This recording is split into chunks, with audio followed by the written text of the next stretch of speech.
move ahead. Uh, Thank you, Dr. Mehran. It's a pleasure to present in front of a esteemed panel here. I don't have any disclosure. So this is a 85-year-old gentleman who presented with progressive fatigue, exercise intolerance, and lower extremity edema. And he was having like 3 to 4 hospitalization in a year time, and he was being optimized on the maximal medical therapy. In the primary medical history, he was found to have underlying hypertension and EF was preserved. On the echo, it was found to have a severe tricuspid regurgitation with moderate pulmonary hypertension. There was an underlying chronic AFib, and he had a recent history of massive upper GI bleed requiring 2 to 3 units of transfusion. And then he was transferred to our center for further management. His labs, when he presented to us, were fairly, the HNH were stable, creat was fine, little bit on higher side. He was on optimal medical therapy, and his upper GI scopy revealed a 1 centimeter polyp with superficial erosions on the in the distal esophagus, and colonoscopy just revealed diverticulitis. So in the transthoracic echo, he was found to have severe functional TR, and there was a moderate MR. There was some RV dysfunction, and the PA pressure appeared to be higher side. His left heart cath was performed, which showed non-obstructive CAD, and his right heart cath after medical optimization was performed, and the PA pressures were fairly elevated, but they were not on the very high risk side. So then the heart team thought like maybe we can plan for surgical repair and replacement, but as in tricuspid valves with the age and comorbid conditions, it's always involves higher morbidity and mortality. So the plan was made to do transcatheter therapy in this patient. And as for TR repair for tricuspid valve, T is the standard imaging modality, but that could not be done in this case because of the esophageal polyp, which was recently bled. So it was decided to go off with the off-label MitraClip G4 device with the ICE and a transthoracic echo guidance. So both right and left femoral vein access were obtained, and the pre-close were done. And 2D ICE catheter was introduced from the left femoral vein, and the guide catheter was advanced into the RA through the right femoral vein axis. And the standard transthoracic echo imaging with subcostal imaging and orthogonal plane imaging were used, and this MitraClip was deployed, and with a single clip XTW, we were able to achieve a fairly decent result.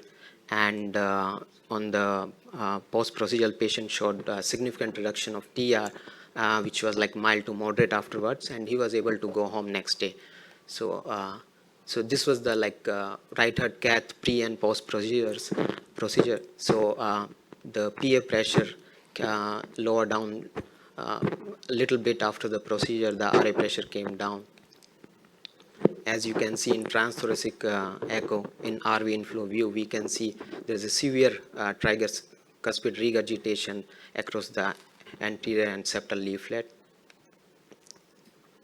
And simultaneously, the ICE images were also obtained. And you can see there's some myxomatous appearance of the leaflets, and there is annular dilatation. So it's kind of a mixed pathology, which we thought that time, and there is a severe tricuspid regurgitation. And fluoroscopy is always helpful. It complements our routine imaging for TR devices therapy. And you can see the ICE catheter, and the clip, a single clip was deployed in this case. In 2D ICE, along with a transthoracic echo with mainly subcostal imaging with the orthogonal plane, it helped us in steering the clip towards the RV, and we were able to check the grippers in with the help of ICE catheter, and then we were able to cross into the RV without any problem.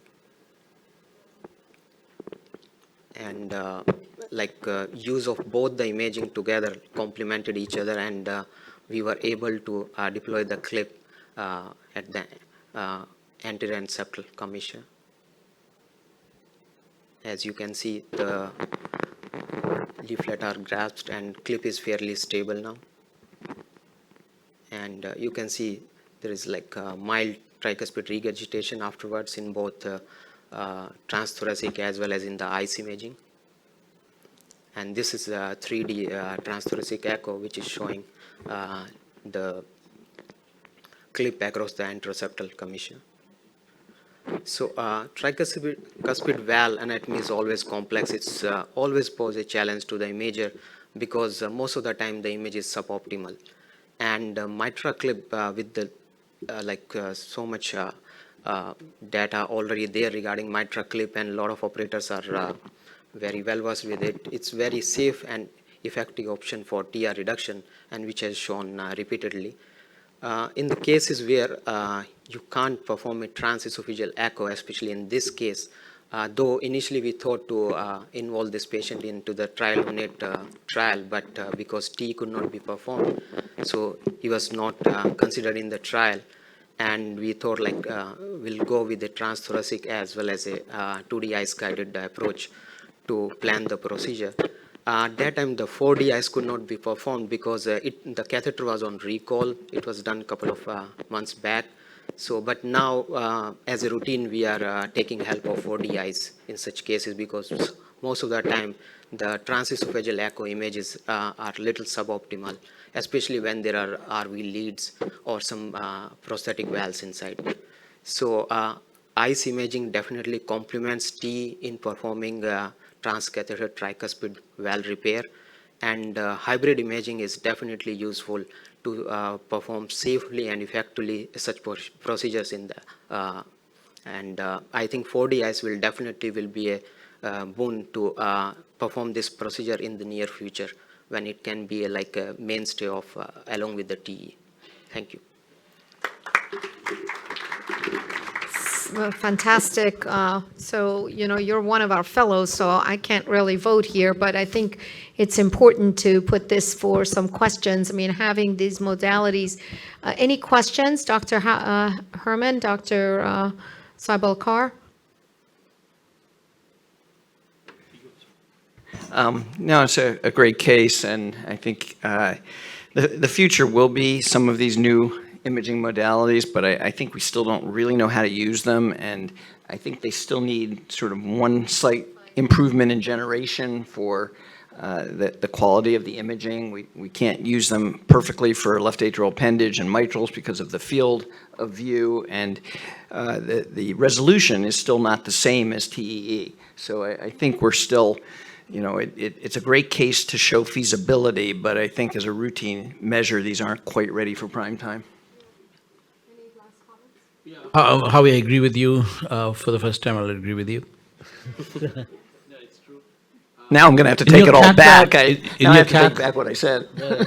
In the cath lab, you don't guys use Epic Philips? What is your We use Philips. Epic Philips? Yes. Okay, because I've seen that there's just as much as ICE has improved, the TE has also improved. I mean, the same company Philips has made imaging so well. So we've done about 18 cases in the trial-lunar trial, and I think I've used ICE in no case.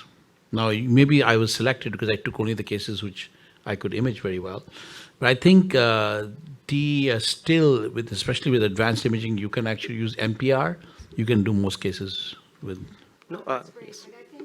What was shown here is that in a case with esophageal polyps where you couldn't do TEE, that they were able to actually use a hybrid technique with the transthoracic as well as the ICE to be able to actually do a great procedure. So great case. Thank you so much. You're being biased. No, I'm being biased. I can't say that, but thank you so much. Thank you.